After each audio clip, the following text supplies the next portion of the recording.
الحمد للہ رب العالمین الصلاۃ والسلام علی رسولہ الکریم محمد وعلی آلہ واصحابہ اجمعین۔ اعوذ باللہ من الشیطان الرجیم، بسم اللہ الرحمن الرحیم۔ السلام علیکم ورحمۃ اللہ وبرکاتہ۔ عزیزان گرامی، امید کرتا ہوں آپ اور آپ کے گھر والے سب کے سب خیریت سے ہوں گے۔ آج میں پوری کوشش کروں گا کہ بہت مختصر آپ لوگوں کو لیکچر دوں، اور مجھے یہی سمجھایا گیا ہے کہ 6 سے 8 منٹ کی ویڈیو ہونی چاہیے، اس سے زیادہ نہیں۔ تو میری پوری یہی کوشش رہے گی، اللہ مجھے کامیاب کرے اور اللہ تعالیٰ آپ لوگوں کے گھروں میں خیریت اور عافیت رکھے، اللہم آمین۔ آج اللہ تعالیٰ کے خاص نام السمیع، جو 27 نام ہے 99 ناموں میں، اس کے حوالے سے میں آپ سے بات کرنے آیا ہوں۔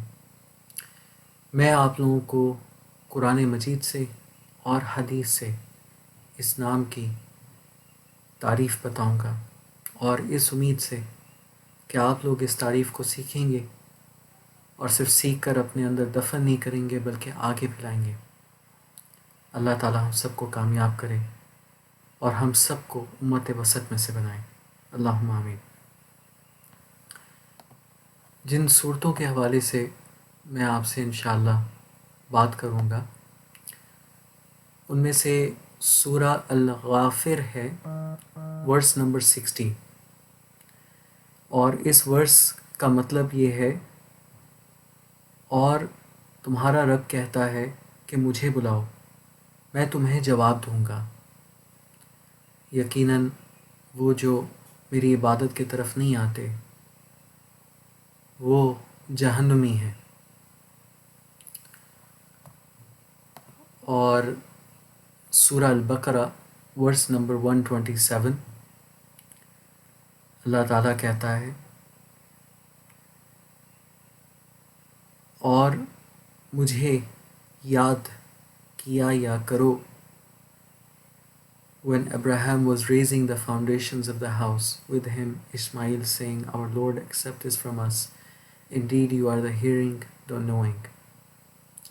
یقیناً آپ ہی سننے والے ہیں اور سب کچھ جاننے والے ہیں۔ اور سورہ سبا، جو چیپٹر 34 ہے قرآن کا، ورس نمبر 50، اور کہو if I should err، یعنی کہ اگر میں غلط کروں تو I would only err against myself، یعنی کہ میں خود کے ساتھ ہی غلط کروں گا۔ But if I am guided، اور اگر میں ان میں سے ہوں جنہوں نے صراط مستقیم پایا، it is by what my Lord reveals to me، اور یہ صرف اس وقت ممکن ہے کہ اگر اللہ ہدایت دے۔ Indeed he is hearing and near، یقیناً وہی سننے والا اور سب سے قریب ہے۔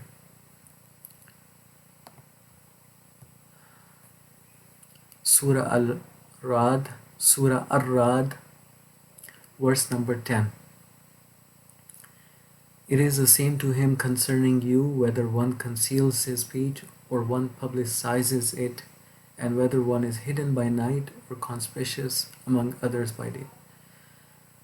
آپ جو چاہے اپنے اندر دفن کرو یا کسی کو بتاؤ، اللہ تعالیٰ سب کچھ جانتا ہے۔ آپ چاہے منہ سے زبان سے کہو، اور چاہے آپ اس کو سنبھال کے رکھو، چھپا کر رکھو، چاہے رات ہو چاہے دن ہو، اللہ تعالیٰ سب کچھ جانتا ہے۔ وہ السمیع ہے، وہ آپ کو سن سکتا ہے ہر لحاظ سے، ہر طریقے سے۔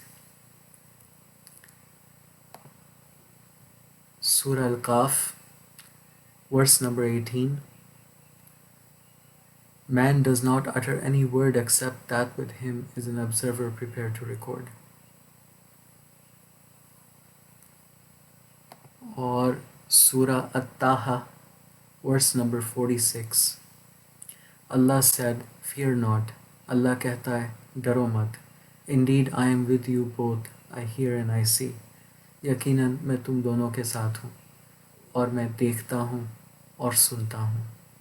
یعنی کہ وہ السمیع بھی ہے، وہ البصیر بھی ہے. اور ایک حدیث ہے ابو داؤد اور الترمذی میں، بسم اللہ الذی لا یضر مع اسمہ شیء فی الارض ولا فی السماء وہو السمیع العلیم. In the name of Allah, اللہ کے نام سے شروع. With whose name there is protection, جس کے نام سے حفاظت ہے. Against every kind of harm, ہر اس بلا سے جو تکلیف ہو، مصیبت ہو، حسد ہو، سازش ہو، کچھ بھی ہو. In the earth or in the skies, چاہے وہ زمین میں ہو، چاہے وہ آسمانوں میں ہو. And he is the all hearing and all knowing. اور وہ السمیع ہے جو سب سنتا ہے، اور وہ العلیم ہے، سبحان اللہ، جو ہر چیز پہ علم رکھتا ہے.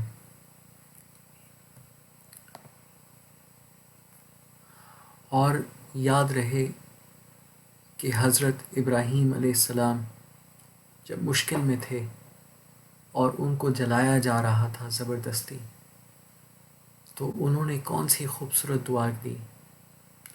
اللہ تعالیٰ سے دعا کیا انہوں نے، حسبی اللہ و نعم الوکیل، جس کا مطلب ہے اللہ از sufficient فار می، اللہ کافی ہے میرے لیے. And he is the best disposer of affairs, اور اللہ تمام معاملات پہ حاوی ہے. تمام معاملات اللہ کو کافی ہیں، اللہ کافی ہے تمام معاملات پہ. اور عزیزان گرامی، 7 منٹ اور 20 سیکنڈ ہو گئے ہیں. میری اللہ تعالیٰ سے دعا ہے کہ ہم لوگ جب رکوع میں جاتے ہیں، سجدے میں جاتے ہیں اور عربی میں دعائیں کرتے ہیں، وہ ان دعاؤں کو سنیں. یہ جو بہت خاص بات ہے، ذرا منٹ ایک آدھ اوپر ہو جائے گا، میں معافی چاہتا ہوں. یہ خاص بات ایکچولی آپ لوگوں کو بتانا بہت ضروری ہے.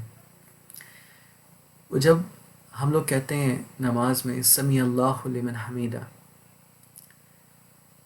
اس کا مطلب کیا ہے؟ اللہ here's the one who praises ہم. اللہ اس کو سنتا ہے جو اس کی تعریف کرے. عزیزان گرامی، میری والدہ نے اور میں نے اپنے شہید نانا جان رحمۃ اللہ علیہ ڈاکٹر ملک غلام مرتضیٰ کو جب بھی اللہ تعالیٰ سے دعا کرتے دیکھا تو میں نے ان کو اول آخر درود میں اللہ کے ناموں کی تعریف کرتے، اللہ کو پکارتے دیکھا. اور یقین مانیے میں نے اپنی زندگی میں کئی دعاؤں کو قبول ہوتے دیکھا، والدہ کی بھی اور شہید نانا جان رحمۃ اللہ علیہ کی بھی. تو میں آپ سب سے یہی کہوں گا کہ اللہ تعالیٰ کی ناموں کی تعریف کرتے ہوئے اس کو پکاریں. اور یاد رہے کہ آپ رکوع میں جائیں یا سجدے میں جائیں، عربی میں کچھ خوبصورت دعائیں جو اپنے لیے اور تمام امت مسلمہ کے لیے کافی ہیں، ان کو یاد کریں. رکوع میں، سجدے میں ان دعاؤں کو کریں، اللہ سے اپنے لیے اور تمام امت مسلمہ کے لیے مدد مانگیں. یقیناً وہی تمام دعاؤں کو سنتا ہے. سلام سے پہلے بھی آپ چند دعائیں کر سکتے ہیں، اور سلام کے بعد بھی آپ ہاتھ کھڑے کر کے اول آخر درود میں اللہ تعالیٰ کو پکار سکتے ہیں. میں اللہ تعالیٰ سے معافی چاہتا ہوں اگر اس دوران حدیث یا قرآن کی کوئی آیت کا ترجمہ کرتے یا حدیث آپ سب تک پہنچاتے مجھ سے کوئی غلطی ہوئی ہو. اور میں تمام آپ لوگوں سے درخواست کرتا ہوں کہ میری بات اگر صحیح اور درست ہو تو پلیز اس کو آگے پہنچائیے، اپنے اندر نہ رکھیے، اس کو پھیلائیں.